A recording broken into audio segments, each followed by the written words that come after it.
আকাশবাণী কলকাতা জেলার চিঠি বাঁকুড়া থেকে লিখেছেন আমাদের সংবাদদাতা দেবাশিস মৌলিক। ফের জাঁকিয়ে শীত পড়েছে বাঁকুড়া জেলায়।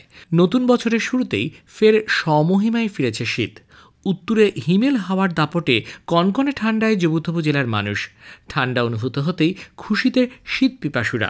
সকাল সন্ধ্যায় উঠোনে বা পথের ধারে আগুন জ্বেলে গা গরম করতে দেখা যাচ্ছে জেলাবাসীকে। বছর শেষে জেলার গুরুত্বপূর্ণ খবর হয়ে উঠেছিল বাঘিনী জিনাত। তবে স্বস্তি দিয়েছে সে।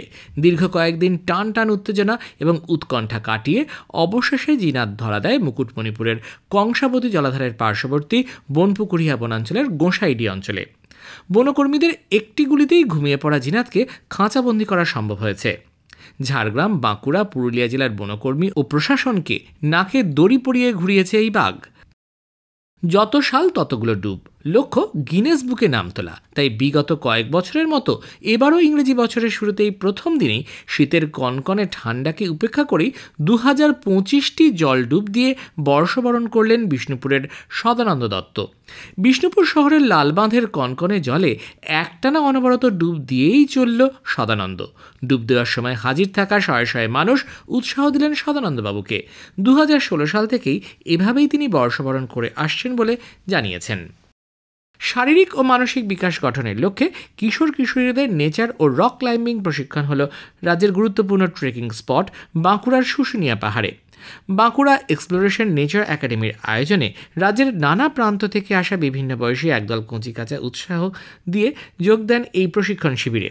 পর্বতারোহণের যোগ্য প্রশিক্ষকরা 4 দিন ধরে হাতে কলমে শিশুদের পাহাড়ের অল্প উচ্চতায় নিয়ে গিয়ে দড়ির সাহায্যে কিভাবে পাহাড়ে চড়তে হয় তার প্রশিক্ষণ দেন।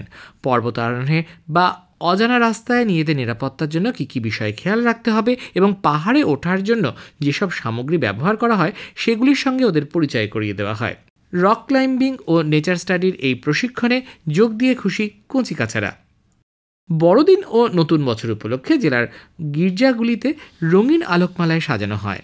সারাদিন ধরে চলে প্রার্থনা এবং শুভেচ্ছা আদান প্রদান। অন্যদিকে বছরের শুরুর প্রথম দিনেই শ্রী শ্রী মা শারদার জন্মস্থান বাঁকুড়ার জয়রামবাটিতে মাতৃমন্দিরে পালিত হয় কল্পতরু উৎসব। ঢল নামে ভক্তদের মাতৃমন্দিরে সারাদিন ধরে চলে বিশেষ মঙ্গল আরতি, পুজো পাঠ সহ নানা অনুষ্ঠান। আর শীতের আমেজ মানেই ভ্রমণ রসিকদের বনভোজনের তোড়জোড়।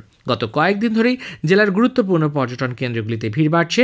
সোনাঝুরির জঙ্গল ঘেরা মুকুটমণিপুর কিংবা শুশুনিয়া পাহাড়, কদমদেউলি জলাধার, সুতান, তালবেরিয়া, বিহারীনাথ, গাংদোয়া, কোড়া পাহাড়, জয়রামবাটি, বিষ্ণুপুরে ছিল পর্যটকদের ভিড়ে ঠাসা।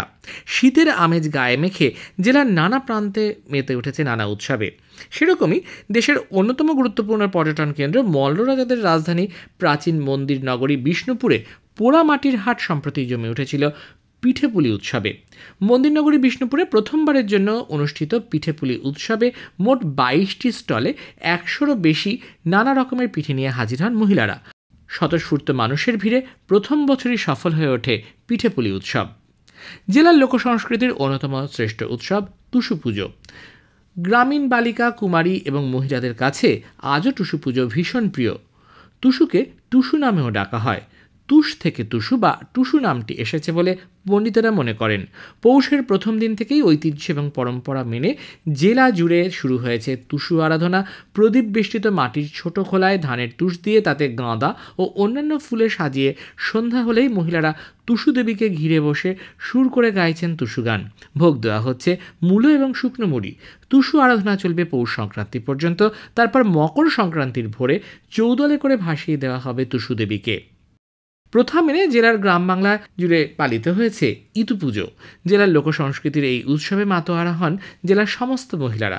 সারা অগ্রহায়ণ মাসে প্রতি রবিবার সিঁদুর, ধূপ এবং ফুল দিয়ে জেলার গ্রামান্তরের মহিলারা ইতু পুজোয় মগ্ন হয়ে ওঠেন। পাথরের বা মাটির পাত্রে মাটি, জল, মানকচু, কলমিলতা, হলুদ, আখ, শুষ্নি, দূর্বা প্রভৃতি রেখে সূচনা হয় ইতু দেবীর আরাধনা।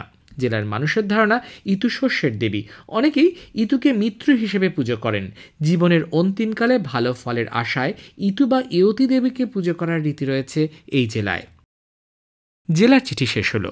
বাঁকুড়া থেকে এটি পাঠিয়েছেন আমাদের সংবাদদাতা দেবাশিস মৌলিক।